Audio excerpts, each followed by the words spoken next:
It's so nice to be with you all today. Thank you for joining me in my home, and I hope you had a great summer, and I hope you're enjoying this. Look, I think right here off the bat, I can't do it the same way, and nor should you. There's a big difference between products like Coke and Nike and fast consumable items that you're buying 600 times a year versus 300 times a year, 50 times a year, and have an average cost of $400 to $200 versus what everyone here does incredibly well.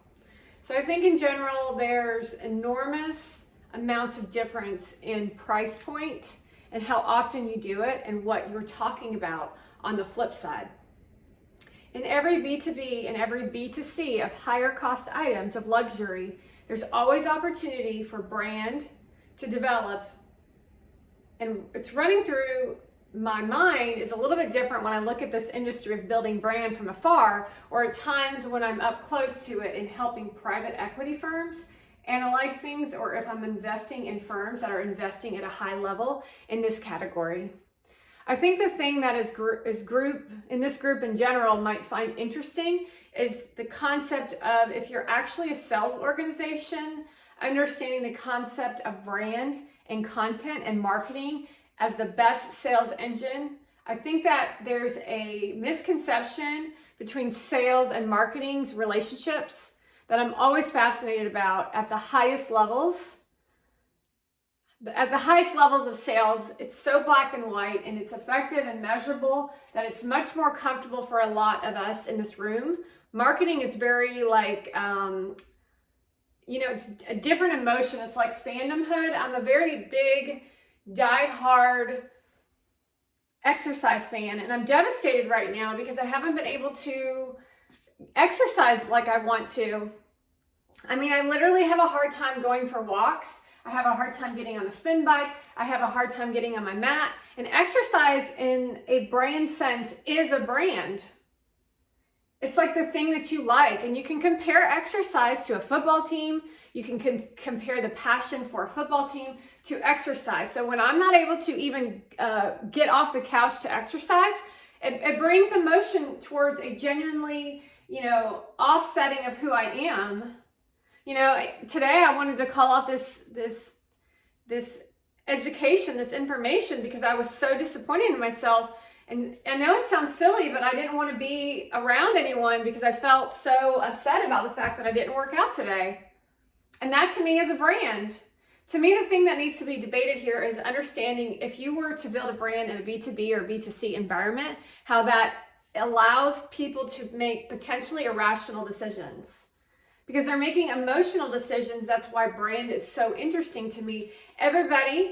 People would be fascinated why they're wearing the clothes or jewelry that we're wearing right now. Even this necklace right here, without fully realizing how much it's expressing the brand of who they are to the world, including facial hair, your haircut.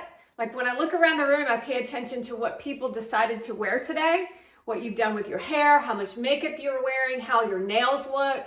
It all tells us a story of who you are on the inside showing up on the outside. It's an interesting way of, and a level of communication, is telling people a little bit about yourself and all the different ways that you promise yourself to be in business. And of course, all that then becomes perspective and perception. However, then you go and dig in deeper, and now you're expressing in the changes of the realities of the way that you're actually experiencing the brand. My whole life, but I promise you, sales, DNA executives, sales people that disrespect marketing and branding are leaving money on the table. And that extra's me. The extra's me. We're going to talk a little bit about AI and what's coming and what's here. First, can you talk a little bit about the most fascinating use cases that you've seen for AI? For sales and marketing, we'll get into in a minute, but I think first of all, the thing we need to take a look at with AI is that it's interesting to look around this room, and there's some youngsters here, but there's some people that are in the retirement ages of their careers. Please don't do with AI what you did with social media and say that I wasn't going to get on Facebook when you were on MySpace, or you didn't want to get off your BlackBerry because you love the BlackBerry so much, even though the iPhone was being generated. That's being closed-minded to the new opportunities that are right at your fingertips. Meaning you're not even open to a beeper or a pager returning. You know, it's very closed off to taking advantage of all the electronics and all the advancements of what our society has been able to accomplish for us. You as a business professional demonize everything that doesn't fit within trend. That's the game of business. Your job is to take these items to teach your grandkids and let your grandparents worry about the robots killing like Terminator 2. It's enormous to me what the potentials of AI are in a good way, not just in a bad way. However, it is important to note that it is important to take a look at the bad things that AI is bringing to us also. So you never want to take a blind eye to those things. I literally had to get up physically today in the Yellow Pages. The Yellow Pages, you might say, well, what is the Yellow Pages? Well, in the old days, we used to have these books that would come to your house, and then you would look somebody up. You'd say, I need a plumber, and then you would go to the plumbing section, which was in alphabetical order, and then you would look up plumbing, and then all the plumbers would show up. So you needed two things. You needed to be called ABC Plumbing, because people usually started at the top and then made their way down the Yellow Pages. Or two, you needed to have a verbal reference. And then someone you would call your brother, your mother, your sister, you'd say, hey, what was the name of that plumber that you used? And they'd say, well, that's Tom Smith. So you go all the way down to Tom Smith, you get a price, or you get a call, you come over and give you an estimate. You thought the estimate was decent, but then you went and called a couple more, got some more estimates. And then what you would do is you would pick Tom Smith, and then you got good service, or you just picked Tom Smith. He did the work, and then you would go out and someone would ask you, well, who was that plumber you used that time? And then all of a sudden, your business started rolling. The new opportunity today in this time we're in is one post can reach millions of people. Obviously, you're a plumber, but we're talking here about branding in association to plumbing. So not only are you building your business financially, you're also educating those that are coming behind you on how to do plumbing. Because I'm going to tell you right now, I have evidence in this house right now of people who do not know plumbing, and I will show you evidence right here and right now. A plumber came to my house. If you can see the square block here, the dude did not know how to do plumbing. And he had an advanced piece of technological equipment to where he actually uprooted my flooring and drilled a hole as he used this machine to find the leak. Not only that, but I had to wait weeks, months for my plumbing to be repaired, which means I'm telling you that plumbers and those people in these trade industry businesses are in dire need. Now imagine if you could have all the things that you desired, including a social media career associated with fun and branding your business to make your life easier. Here's a good question. How many people here are retiring in the next 10 years? Before you raise your hand and before you say yes,